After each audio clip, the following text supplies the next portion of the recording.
everyone, Amy here, presenter and producer of the Eerie Excursion podcast, the podcast that takes a left turn into the shadows to hear haunted and creepy tales from around the UK, as told by local tour guides and experts. So, as promised, here is my second highlights video of the week, as last week was a double feature.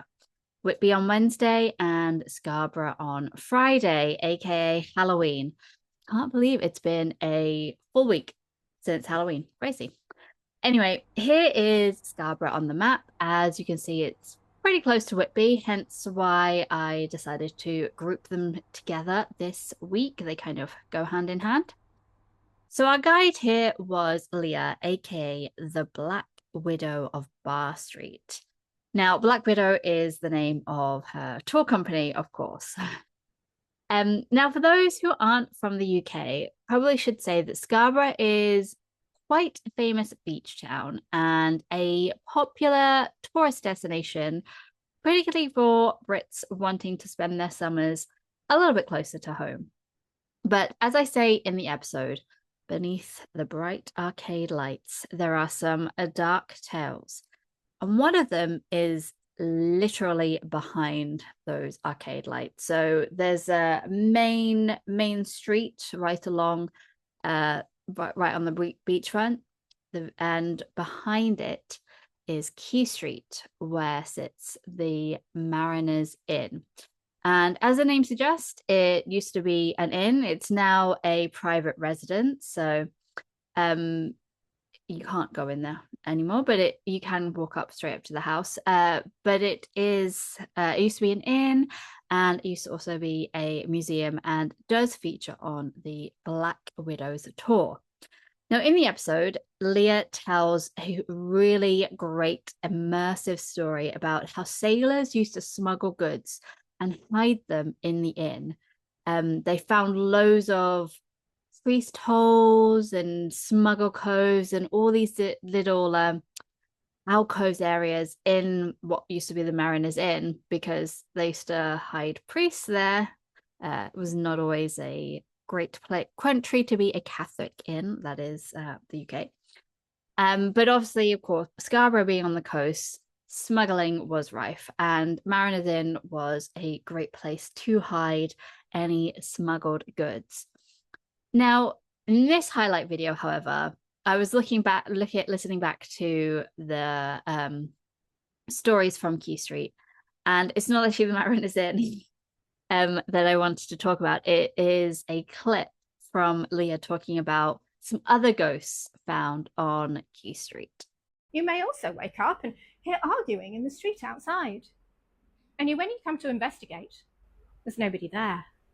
And yet, the arguing continues. You go outside to have a look, and you realise that the sound is coming from the corner of Dog and Duck Lane, just there. It is ominous, but you decide to go and have a look anyway. But when you get there, you see the spectre of a man looking down at the ground. You back away. You've been here before. You've seen it previously, but last time there was a spectre of two people, a couple, a man and a woman, arguing violently. It didn't end well for the woman. These are reputed to be a couple who, in the late 19th century, argued on that very corner of Dog and Duck Lane. The woman was attempting to leave her husband, but he wasn't having any of it. He pursued her to the corner of the steps, where he strangled her to death. Sadly, their names have been lost to time, but their spectres still remain as evidence of the crime. But not all ghosts are human. And the most famous ghost of Quay Street is that of the galloping horse and carriage.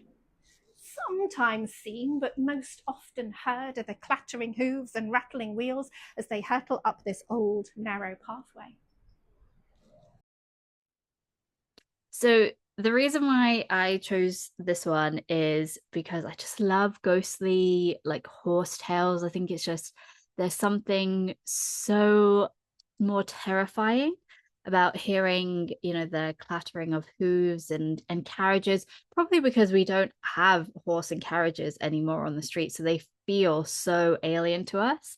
And so I just think it's just an incredible story. And it probably is also because I find horses a little bit scary. But moving swiftly on to a ghost girl called Charlotte. She's a little girl, about 6 or 7 years old. She wears Victorian clothing and she likes to peek round corners before tentatively entering a room. She appears to be quite shy.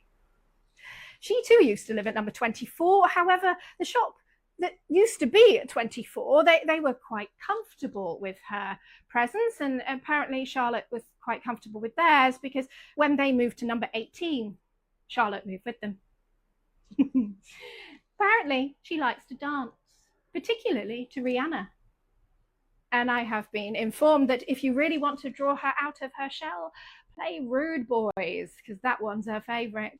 So Charlotte appears in a business, but as Liah said in the clip, has moved in Bar Street. Now, here's a video of me walking down Bar Street for you, so you can get a sense of what it looks like and feels like to walk down it. Now, Liah says in the episode that there are quite a lot of hauntings down this street because it looks very much the same as it did during the Victorian times. And again, for those who don't really know about Scarborough's history, the Victorian era is where the town of Scarborough really became the tourist destination that we know it is today. And so the Bar Street was part of that. It was very, very busy. There's shops and leisure destinations down this street. And so people often see figures of people in Victorian clothes, and I believe Liah mentions about early 20th century clothes down the street. And she mentions stone tape theory, which is where walls retain the history and the history of a place and then replay it back throughout time.